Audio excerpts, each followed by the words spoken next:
여러분, 건강검진 결과지를 받아들고 크레아티닌 수치가 높다는 말을 들으신 뒤부터 채소를 고르는 일이 오히려 더 어려워지지 않으셨습니까? 예전에는 시장이나 마트에 가면 시금치도 담고 오이도 담고 토마토도 담았습니다. 몸에 좋다고 생각했으니까요. 그런데 콩팥이 약하다는 말을 듣고 나면 이야기가 달라집니다. 시금치는 칼륨이 많다더라. 토마토도 조심해야 한다더라. 오이는 물이 많으니 많이 먹어도 된다더라. 여기저기서 들리는 말은 많은데 정작 내 밥상에 무엇을 올려야 할지는 더 헷갈립니다. 그래서 어떤 분은 아예 채소를 줄여버리고 어떤 분은 반대로 몸에 좋다는 채소를 매일 갈아서 드시기도 합니다. 그런데 콩팥이 약한 분들에게 가장 필요한 것은 무조건 많이 먹는 것도 무조건 끊는 것도 아닙니다. 내 몸이 지금 무엇을 얼마나 처리할 수 있는지 알고 선택하는 것입니다.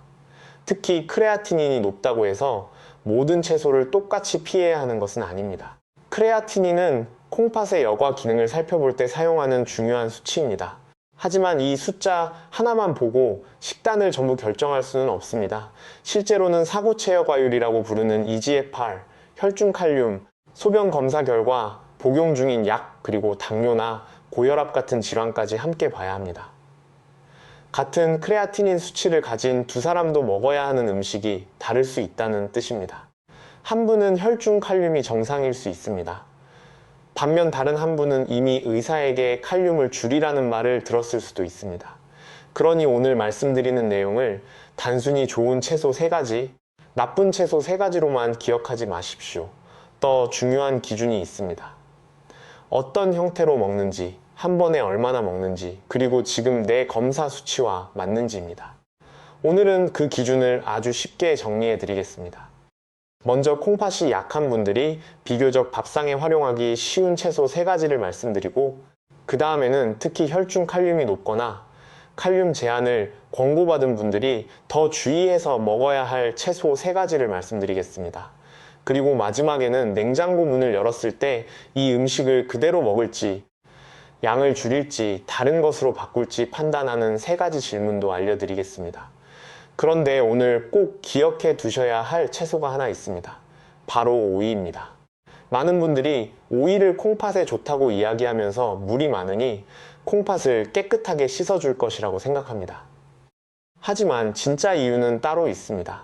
오이가 왜 비교적 활용하기 쉬운 채소인지, 그리고 오이도 어떤 방식으로 먹으면 오히려 문제가 달라질 수 있는지는 조금 뒤에 정확히 말씀드리겠습니다. 먼저 크레아티닌 이야기를 아주 짧게 이해하고 넘어가겠습니다. 우리 몸은 하루 종일 움직입니다. 걷고, 앉았다 일어나고, 계단을 오르고, 집안일을 합니다. 그 과정에서 근육 대사와 관련된 노폐물 중 하나가 크레아티닌입니다. 콩팥은 이런 노폐물을 혈액에서 걸러 소변으로 내보내는 역할을 합니다. 그래서 콩팥의 여과 기능이 떨어지면 혈액 속 크레아티닌이 올라갈 수 있습니다. 그런데 여기서 한 가지 오해가 생깁니다. 크레아티닌이 올라갔으니 어떤 특정 채소를 열심히 먹으면 숫자가 다시 내려갈 것이라고 기대하는 것입니다. 그렇게 단순하지 않습니다. 오이 한 접시가 크레아티닌을 씻어내는 것도 아닙니다. 양배추를 며칠 먹는다고 콩팥이 갑자기 좋아지는 것도 아닙니다. 음식의 역할은 치료를 대신하는 것이 아닙니다. 내 상태에 맞는 식사를 통해 불필요한 부담을 줄이고 혈압과 혈당을 포함한 전체적인 건강 관리를 돕는 것입니다. 이걸 주방 싱크대라고 생각해 보십시오. 배수구가 시원하게 내려갈 때는 물을 조금 많이 틀어도 큰 문제가 없습니다. 그런데 배수가 예전만 못하면 어떻습니까? 한꺼번에 많은 물과 음식 찌꺼기를 흘려보내면 금방 차오릅니다. 이때 필요한 것은 싱크대를 아예 사용하지 않는 것이 아닙니다. 한 번에 너무 많이 붓지 않고 무엇을 얼마나 흘려보내는지 살피는 것입니다. 콩팥 식단도 비슷합니다. 칼륨은 나쁜 성분이 아닙니다. 우리 몸의 신경과 근육이 정상적으로 움직이는데 꼭 필요한 미네랄입니다. 하지만 콩팥 기능이 많이 떨어진 일부 사람에게서는 혈액 속 칼륨을 적절하게 조절하는 일이 어려워질 수 있습니다. 그래서 핵심은 칼륨 자체가 위험하다는 것이 아닙니다. 내 몸이 지금 그 양을 제대로 처리할 수 있느냐는 것입니다. 바로 여기서 첫 번째 중요한 기준이 나옵니다. 크레아티닌이 높다는 말만 듣고 인터넷에서 저칼륨 식품 목록을 찾아 모든 채소를 줄이지 마십시오. 반대로 채소는 몸에 좋으니 많이 먹을수록 좋다는 생각도 조심해야 합니다. 먼저 내 혈액 검사에서 칼륨이 어떤지 확인하십시오. 의사가 칼륨을 줄이라고 했는지 아니면 특별한 제한이 없는지 물어보십시오. 이 한 가지를 확인하는 것만으로도 식탁에서 생기는 혼란이 크게 줄어듭니다. 콩팥 식단은 다른 사람의 식단을 그대로 따라하는 방식으로 만들 수 없기 때문입니다. 옆집 친구가 토마토를 줄였다고 해서 나도 반드시 끊어야 하는 것은 아닙니다. 반대로 내가 괜찮았다고 해서 콩팥 기능이 더 떨어진 가족에게 똑같이 권할 수도 없습니다. 그럼 이제 첫 번째 채소로 가보겠습니다. 아주 특별하지도 않고 비싸지도 않고 한국 밥상에서 오래전부터 익숙하게 먹어온 채소입니다. 바로 양배추입니다. 양배추는 흔해서 오히려 대단하게 느껴지지 않습니다. 마트에 가면 쉽게 볼 수 있고 쪄서 쌈으로 먹기도 하고 채를 썰어 먹기도 하고 볶음 요리에 넣기도 합니다. 그런데 콩팥 식단에서 양배추의 장점은 화려한 효능에 있지 않습니다. 어떤 신비한 성분이 콩팥을 청소하기 때문도 아닙니다. 칼륨을 조절해야 하는 분들이 식단을 구성할 때 비교적 활용하기 쉬운 채소 중 하나가 될 수 있다는 점이 중요합니다. 여기서 한 장면을 떠올려 보십시오. 저녁 밥상에 밥 한 공기, 생선 한 토막, 국, 그리고 몇 가지 반찬이 올라와 있습니다. 평소 건강을 생각해서 시금치나물을 넉넉하게 드시던 분이 있다고 해 보겠습니다. 그런데 최근 검사에서 칼륨을 조심하라는 말을 들었습니다. 이분에게 필요한 것은 채소 반찬을 모두 없애는 것이 아닙니다. 시금치 양을 줄이고 그 자리에 적당량의 찐 양배추를 넣는 식으로 조절할 수 있습니다. 밥상이 갑자기 병원식처럼 변하지도 않습니다. 채소를 완전히 포기할 필요도 없습니다. 중요한 것은 이런 작은 대체입니다. 오래 유지할 수 있는 변화여야 실제 생활에서도 의미가 있기 때문입니다. 하지만 양배추에도 한 가지 함정이 있습니다. 양배추가 비교적 활용하기 쉬운 선택이라고 들으면 많은 분들이 그 순간부터 양배추 자체만 보게 됩니다. 정작 함께 먹는 양념은 잊어버립니다. 찐 양배추에 쌈장을 듬뿍 올리고 된장국 국물을 많이 마시고 간장 양념까지 진하게 더하면 이야기가 달라집니다. 콩팥이 약한 분들에게는 칼륨뿐 아니라 나트륨 관리도 중요할 수 있습니다. 짠 음식을 자주 먹으면 몸이 수분을 더 붙잡을 수 있고 혈압 관리가 어려워질 수도 있습니다. 그래서 양배추를 선택했다면 조리도 가능하면 단순하게 가는 것이 좋습니다.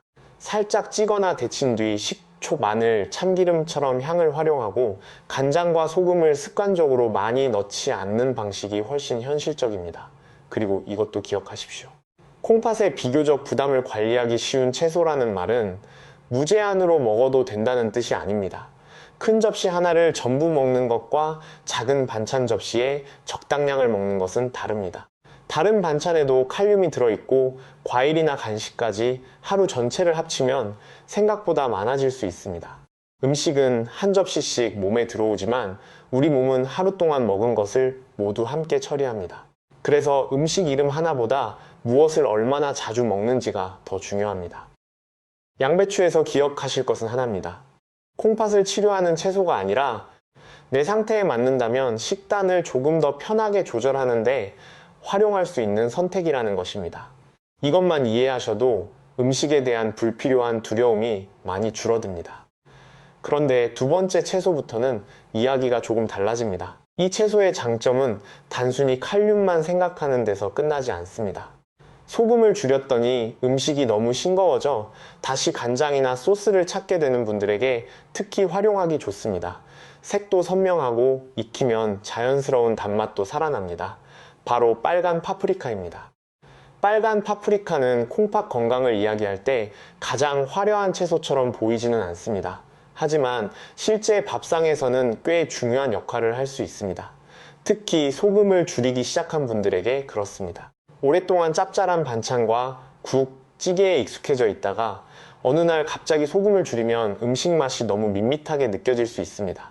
그러면 자연스럽게 간장을 더 찾게 되고 고추장이나 쌈장, 시판 소스에 손이 갑니다. 결국 채소는 건강하게 골랐는데 양념 때문에 나트륨 섭취가 다시 올라가는 일이 생깁니다. 빨간 파프리카는 바로 이 지점에서 도움이 될 수 있습니다. 생으로 먹으면 아삭하고 약간 달콤합니다. 살짝 볶으면 단맛이 더 살아나고 구우면 향이 깊어집니다. 색이 선명하기 때문에 소금을 많이 넣지 않아도 음식이 훨씬 먹음직스럽게 보입니다. 이게 생각보다 중요합니다. 나이가 들수록 식욕이 줄어드는 분들이 많습니다. 신장 기능이 떨어지거나 여러 약을 복용하는 분들 중에는 입맛이 예전 같지 않다고 말씀하시는 경우도 많습니다. 그런데 식단을 관리한다고 매일 희고 싱거운 음식만 먹으면 오래 유지하기가 어렵습니다. 건강한 식단도 맛이 있어야 계속할 수 있습니다. 예를 들어 아침에 계란찜을 드신다고 해보겠습니다. 소금을 많이 넣는 대신 잘게 썬 빨간 파프리카와 양파를 조금 넣어보십시오. 색이 살아나고 씹는 느낌도 생깁니다. 점심에는 애호박이나 양배추와 함께 살짝 볶을 수도 있습니다. 저녁에는 생선 옆에 구운 파프리카 몇 조각을 곁들이는 방법도 있습니다. 이렇게 하면 식탁이 훨씬 다채로워집니다. 하지만 여기서도 중요한 원칙은 같습니다. 빨간 파프리카가 콩팥을 회복시키는 것은 아닙니다. 크레아티닌을 직접 낮추는 채소도 아닙니다. 가치가 있는 이유는 내 상태에 맞는 적당한 양으로 사용할 때 식단을 지나치게 짜지 않으면서도 맛과 색을 살리는 데 도움이 될 수 있기 때문입니다. 그리고 여기서 많은 분들이 놓치는 실수가 하나 있습니다. 신선한 파프리카와 병에 든 파프리카를 똑같이 생각하는 것입니다. 마트에 가면 절인 파프리카나 양념이 된 제품도 쉽게 볼 수 있습니다. 보기에는 같은 채소입니다. 하지만 나트륨은 전혀 다를 수 있습니다. 시판 드레싱을 듬뿍 뿌린 파프리카 샐러드도 마찬가지입니다. 파프리카 자체보다 함께 먹는 소스가 더 큰 변수가 될 수 있습니다. 그러니 포장된 제품을 고를 때는 앞면에 적힌 건강한 이미지보다 뒷면의 영양 정보를 먼저 보는 습관을 들이시는 것이 좋습니다. 나트륨이 얼마나 들어있는지 확인하십시오. 양념이 강한 제품이라면 양을 줄이거나 신선한 제품으로 바꾸는 편이 더 단순합니다. 여기서 한 가지 더 좋은 활용법이 있습니다. 토마토 소스를 자주 드시는 분이라면 일부 요리에서 구운 빨간 파프리카를 활용할 수 있습니다. 파프리카를 구워 부드럽게 만든 뒤 양파, 마늘과 함께 갈면 자연스러운 붉은색과 단맛을 낼 수 있습니다. 물론 모든 토마토 소스를 무조건 바꾸라는 뜻은 아닙니다. 하지만 혈중 칼륨을 조절해야 하는 분이 토마토 농축 제품을 자주 사용한다면 이런 대체 방법을 알아두는 것이 도움이 됩니다. 음식을 지키는 가장 좋은 방법은 먹을 것을 빼앗는 것이 아니라 대신 먹을 수 있는 것을 알려주는 것입니다. 그래야 식단이 오래갑니다. 그래서 빨간 파프리카에서 기억하실 것은 이것입니다. 좋은 채소라는 이름보다 더 중요한 것은 실제 밥상에서 무엇을 대신해 줄 수 있느냐는 것입니다. 소금을 조금 줄이고도 음식의 색과 맛을 살릴 수 있다면 그것만으로도 충분히 실용적인 가치가 있습니다. 그런데 이제 오늘 많은 분들이 기다리셨을 채소로 가보겠습니다. 오이입니다. 오이는 한국 밥상에서 너무 익숙합니다. 여름에는 시원하게 썰어 먹고 오이 무침으로 먹고 냉국에도 넣고 김밥에도 들어갑니다. 냉장고 문을 열었을 때 가장 쉽게 손이 가는 채소 중 하나입니다. 그리고 오이에 대해서는 이런 말을 한 번쯤 들어보셨을 겁니다. 물이 많으니까 콩팥을 씻어준다. 소변이 잘 나오게 해서 노폐물을 빼준다. 오이물을 마시면 몸이 해독된다. 듣기에는 그럴듯합니다. 하지만 여기서 정확히 짚고 가야 합니다. 오이가 콩팥을 씻어내는 것은 아닙니다. 오이를 많이 먹는다고 크레아티닌이 내려가는 것도 아닙니다. 콩팥은 수도관처럼 물을 많이 흘려보낸다고 깨끗해지는 기관이 아닙니다. 오이의 장점은 훨씬 현실적인 곳에 있습니다. 적당한 양으로 먹었을 때 많은 다른 채소와 비교해 칼륨 부담을 비교적 관리하기 쉬운 선택이 될 수 있고 생으로도 먹기 쉬우며 짠 양념 없이도 식탁에 올리기 쉽다는 점입니다. 이 차이를 꼭 기억하셔야 합니다. 해독 효과를 기대하고 많이 먹는 것과 내 식단 안에서 적당한 양을 활용하는 것은 완전히 다른 이야기입니다. 예를 들어 오후 3시쯤 입이 심심할 때를 생각해 보십시오. 과자나 짠 크래커를 찾는 대신 오이를 몇 조각 썰어 드실 수 있습니다. 저녁 식사에서 반찬이 너무 짜다면 소금에 절이지 않은 생오이를 곁들여 입안을 개운하게 만들 수도 있습니다. 이런 방식은 어렵지 않습니다. 비싼 건강식품도 필요하지 않습니다. 그런데 오이에도 함정이 있습니다. 오이 자체보다 우리가 오이를 먹는 방식이 문제입니다. 한국에서는 오이를 그냥 먹는 경우보다 무치거나 절여 먹는 경우가 많습니다. 오이 무침에 고추장과 간장, 소금이 많이 들어가면 나트륨이 올라갑니다. 오이소박이나 장아찌도 마찬가지입니다. 오이가 들어갔다고 해서 자동으로 콩팥에 부담이 적은 음식이 되는 것은 아닙니다. 오이 냉국도 조심해서 볼 필요가 있습니다. 오이 자체는 가볍게 먹을 수 있지만 국물을 짜게 만들고 많이 마시면 나트륨과 수분 섭취가 함께 늘어날 수 있습니다. 특히 진행된 신장질환이나 신부전 때문에 수분 제한을 받고 계신 분이라면 더 중요합니다. 이런 분들에게는 오이물도 그냥 물입니다. 오이를 넣었다고 해서 몸이 다르게 계산해주지 않습니다. 하루 종일 큰 물병에 오이를 넣고 마시면서 콩팥을 청소한다고 생각하시면 안 됩니다. 의사에게 수분을 제한하라는 말을 들었다면 물국, 얼음, 음료와 함께 이런 형태의 수분도 전체 섭취량 안에서 생각해야 합니다. 반대로 수분 제한을 받지 않은 분이라면 굳이 오이를 피할 이유도 없습니다. 바로 이 점이 오늘 이야기의 핵심입니다. 같은 오이라도 누구에게나 같은 정답은 없습니다. 내 검사 결과와 치료 상황에 따라 의미가 달라집니다. 이제 한 가지 장면을 떠올려 보겠습니다. 72세의 한 어르신이 건강검진에서 크레아티닌이 높다는 말을 들었습니다. 걱정이 된 나머지 인터넷 영상을 찾아보다가 오이가 콩팥에 좋다는 이야기를 듣습니다. 그날부터 매일 오이를 2~3개씩 먹고 오이물도 큰 병으로 만들어 하루 종일 마십니다. 본인은 아주 열심히 건강관리를 하고 있다고 생각합니다. 하지만 만약 이분이 이미 부종이 심하고 의사에게 수분 섭취를 조절하라는 말을 들은 상태라면 어떨까요? 좋은 의도로 시작한 습관이 자신의 치료 계획과 맞지 않을 수도 있습니다. 반대로 다른 사람은 혈중 칼륨도 안정적이고 수분 제한도 없습니다.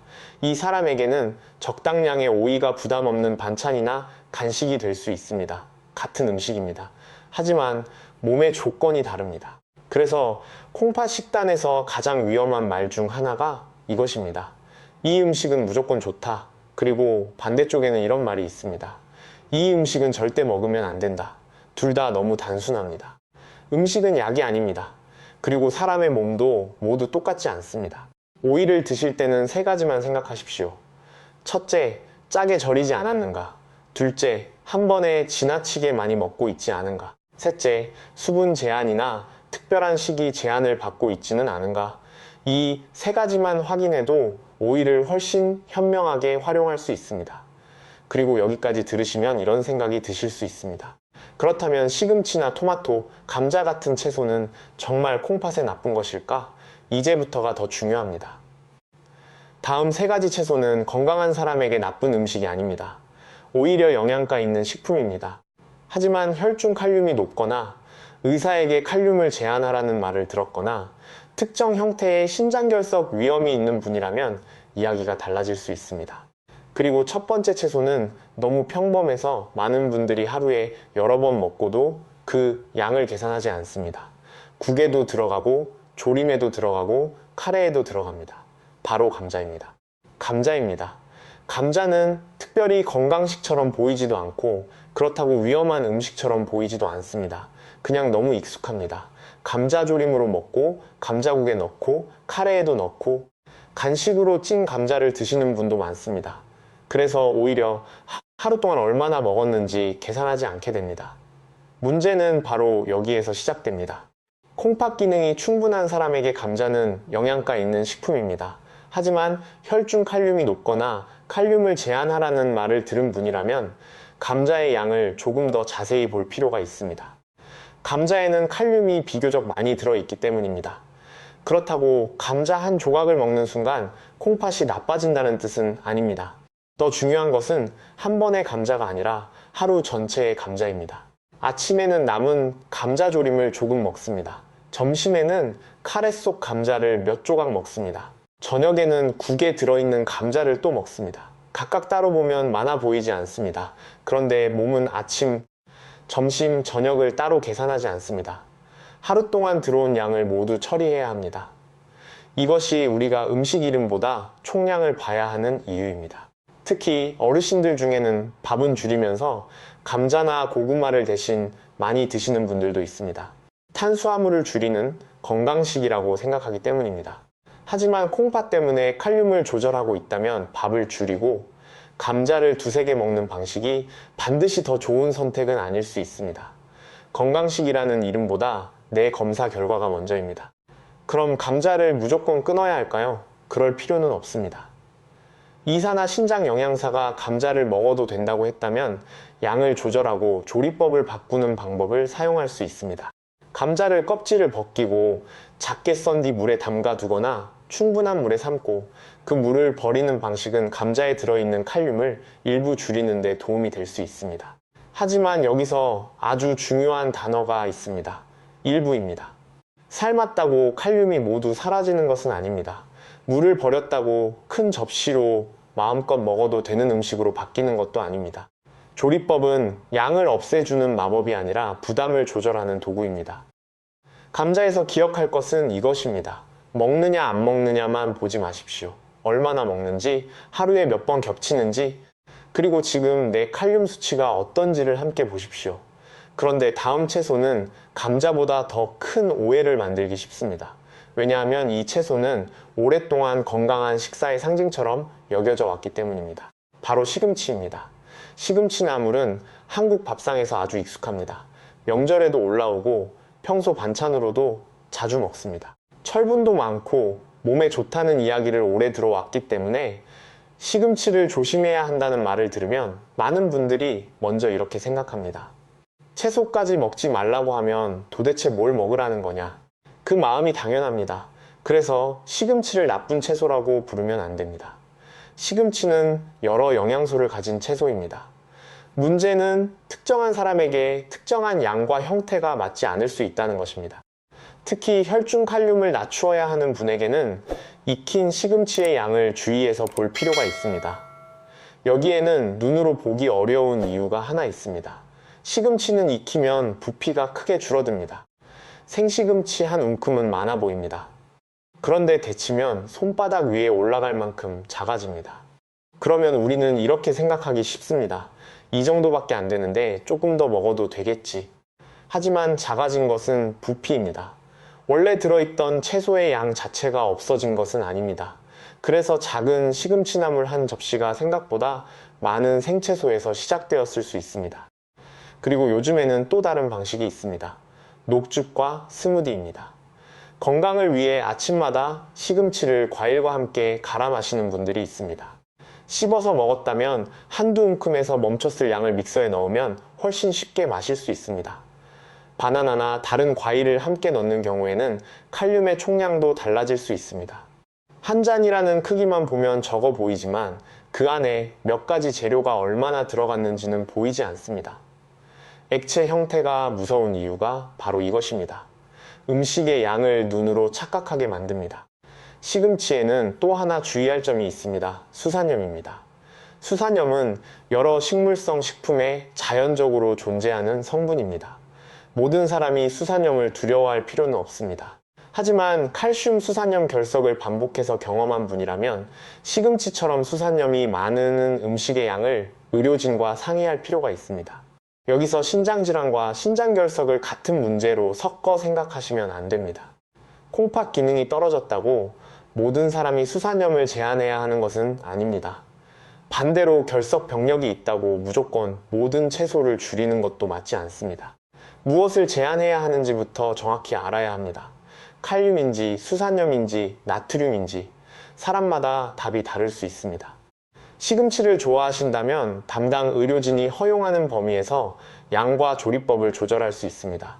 많은 물에 데치고 물을 버리는 조리법은 일부 칼륨을 줄이는 데 도움이 될 수 있습니다. 하지만 감자에서 말씀드린 것과 같습니다.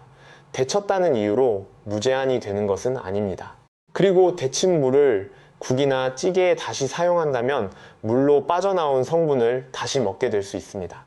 그러니 칼륨을 줄이기 위한 목적으로 데쳤다면 그 물은 사용하지 않는 편이 목적에 맞습니다.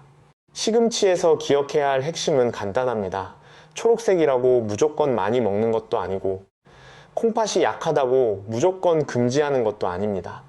내가 어떤 수치를 관리하는 사람인지가 먼저입니다. 이제 마지막으로 조심해서 볼 채소로 넘어가겠습니다. 이 채소는 시금치보다 더 자주 숨어 있습니다. 아침에는 주스로 마실 수 있고 점심에는 샌드위치에 들어가며 저녁에는 소스가 되어 한 접시를 덮습니다. 바로 토마토입니다. 토마토 역시 건강한 사람에게 피해야 할 음식이 아닙니다. 문제는 콩팥 기능이 많이 떨어지고 혈중 칼륨이 높아 관리가 필요한 분들에게서 토마토가 하루 여러 형태로 반복될 수 있다는 점입니다. 아침에 토마토 주스 한 잔을 마십니다. 점심에는 토마토가 들어간 샌드위치를 먹습니다.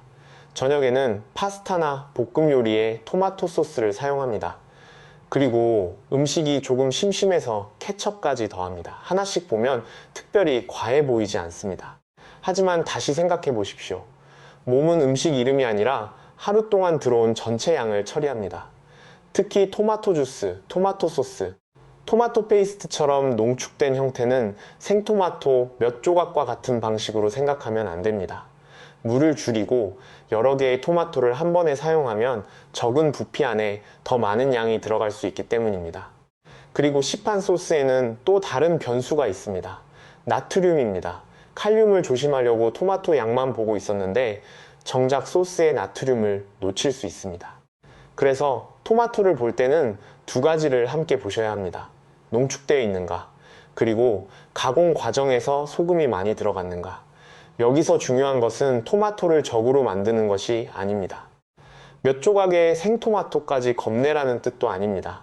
혈중 칼륨이 정상이고 별도의 제한이 없는 분이라면 필요 이상으로 토마토를 피할 이유가 없을 수 있습니다.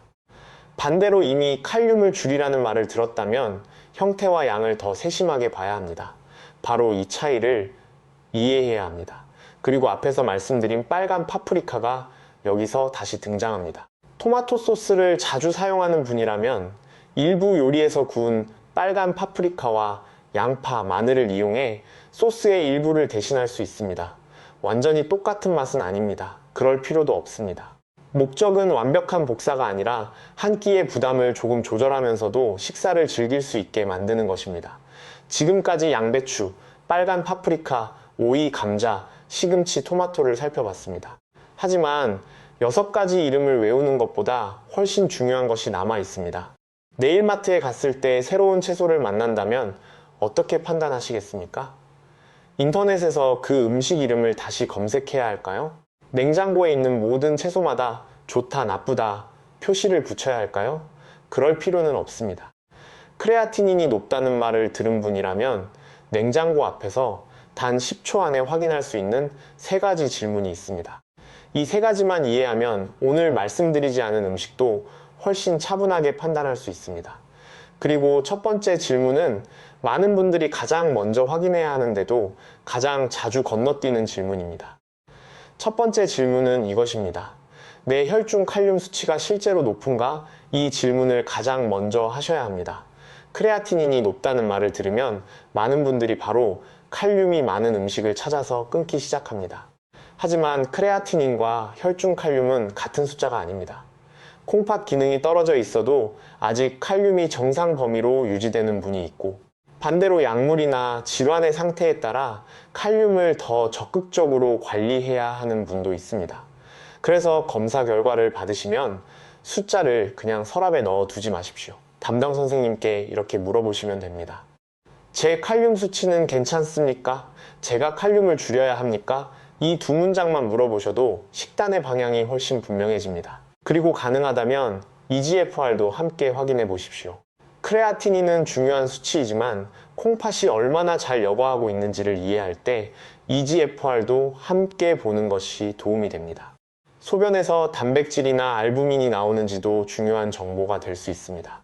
그러니 크레아티닌 숫자 하나만 보고 겁을 먹기보다 내 콩팥 상태를 여러 숫자로 함께 이해하려고 하십시오. 이것이 첫 번째 기준입니다. 내가 실제로 무엇을 제한해야 하는 사람인지 먼저 아는 것. 두 번째 질문입니다. 이 음식을 그대로 먹고 있는가? 아니면 농축해서 먹고 있는가?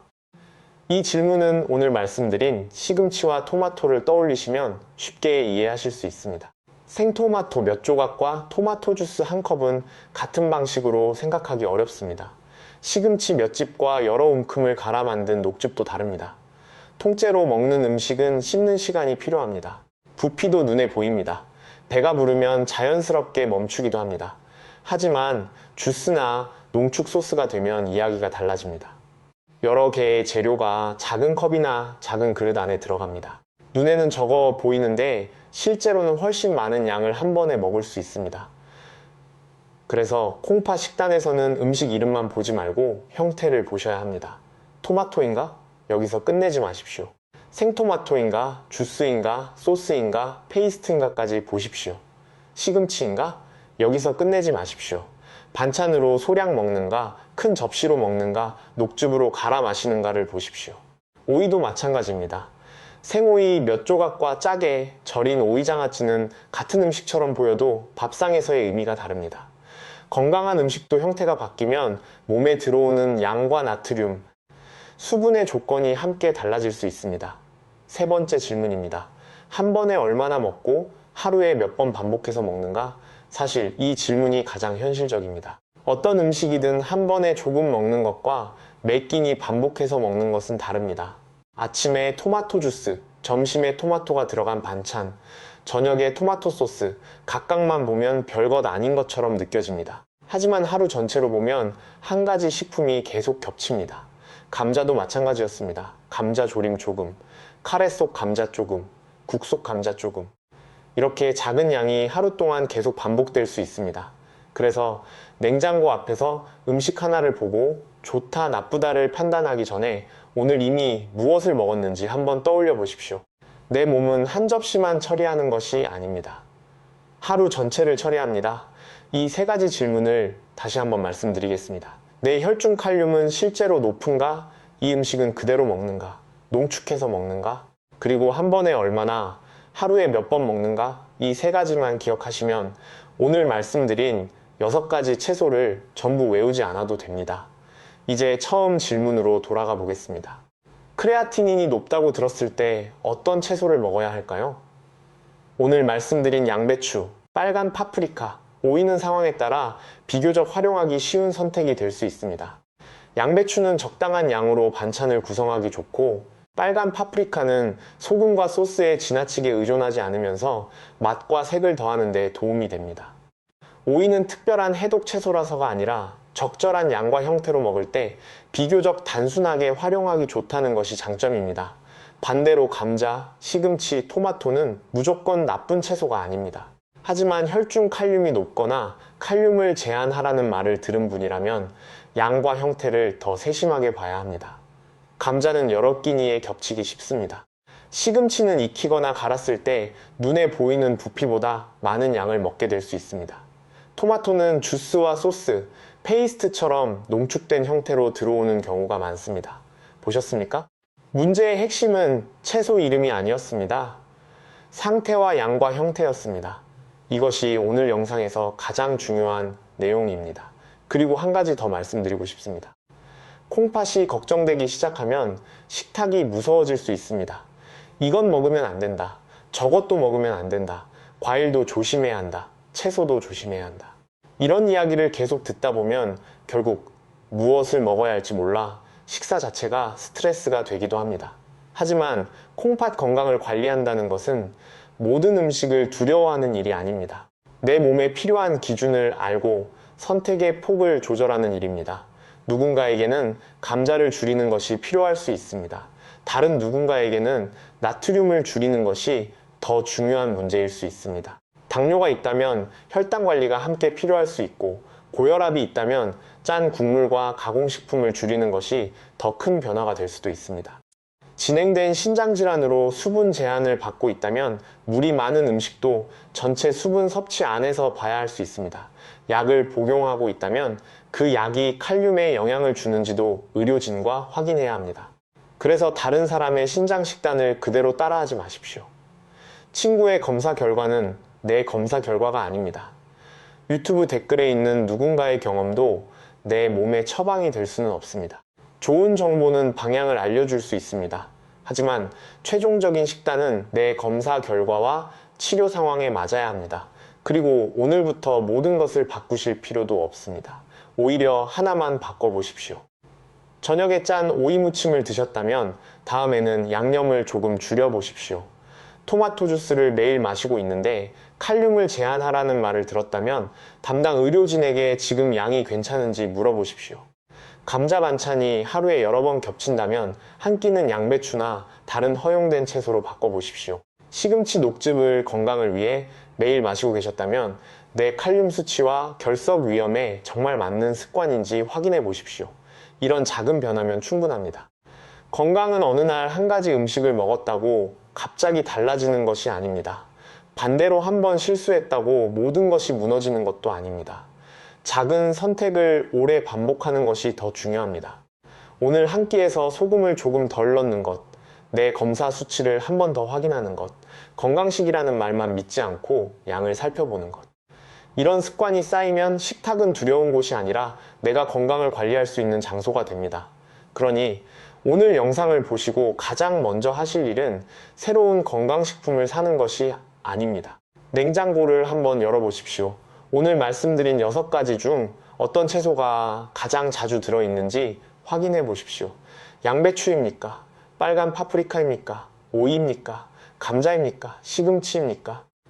토마토입니까? 그리고 스스로 3가지를 물어보십시오. 나는 이 음식을 얼마나 먹고 있는가? 어떤 형태로 먹고 있는가? 그리고 내 검사 수치와 맞는가? 여기서부터 시작하시면 됩니다. 콩팥은 조용히 일하는 기관입니다. 그렇기 때문에 막연한 두려움보다 정확한 확인이 더 중요합니다. 크레아티닌이 높다는 말을 들으셨다면 숫자를 혼자 해석하지 마시고 EGFR과 혈중 칼륨, 소변 검사 결과를 담당 의료진과 함께 확인해 보십시오. 그리고